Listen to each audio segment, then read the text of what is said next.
sortes de choses dans le bois comme ça. C'est vraiment dégueulasse.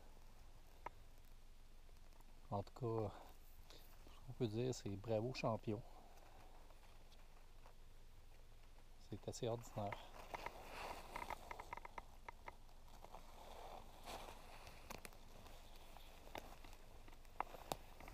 Donc 5 belles poules aujourd'hui pour une journée de chasse, à peu près 1h15 de chasse. C'est vraiment agréable quand on fait une chasse aussi rapide que ça.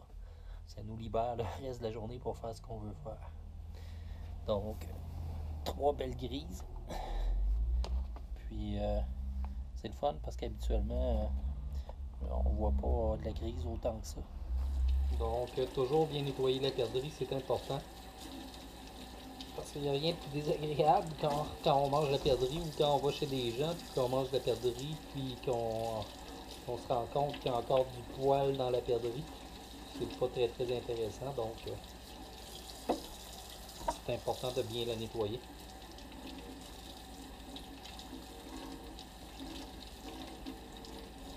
C'est quand même un animal sauvage, donc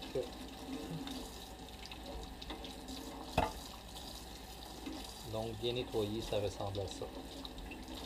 Donc, le but de la chasse à la perdrix, c'est de mettre le moins de plomb possible dans le corps de la perdrix. Comme moi, je chasse avec un 12. La chasse d'aujourd'hui, aucun plomb dans le corps. Donc, c'est vraiment une belle chasse. Les plombs sont concentrés dans la tête. Première fois que j'ai chassé avec mon 12, je me rappelle, j'avais fait de la viande hachée. La première perdrix, là, c'était incroyablement déchiqueté. Donc, on apprend à maîtriser son arme. Et comme moi, là, c'est régulièrement, mes chasses sont belles, j'ai aucun plomb, donc presque pas de gaspille de viande. Euh, on peut aussi garder les cœurs des perdrix, c'est excellent dans la poêle. Il y a certains gens qui détestent, moi j'aime bien. Donc, comment couper la perdrix? Certains vont la faire congeler entière, vont la mettre dans du papier d'aluminium et la mettre au congélateur comme ça. Moi, je préfère la couper déjà là, en tranches. Donc, comment qu'on coupe une perdrix? En tout cas, moi, c'est la manière que je prends.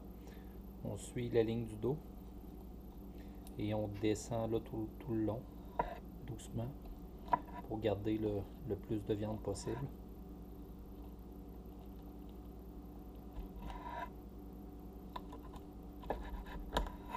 C'est sûr que sur une perdrix, il n'y a pas beaucoup de viande, donc on fait attention.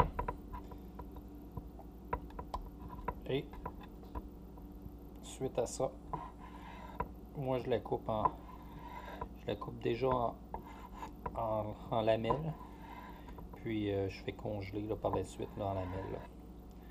Donc ça ressemble à ça. Et on fait la même chose pour l'autre côté de la perdrix. On descend sur la ligne du dos.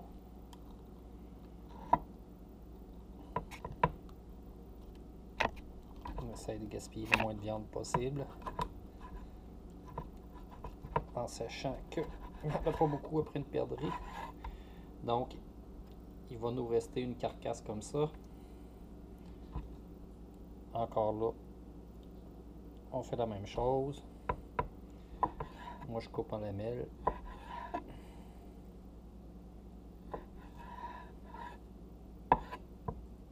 Et on a notre viande qu'on peut congeler par la suite.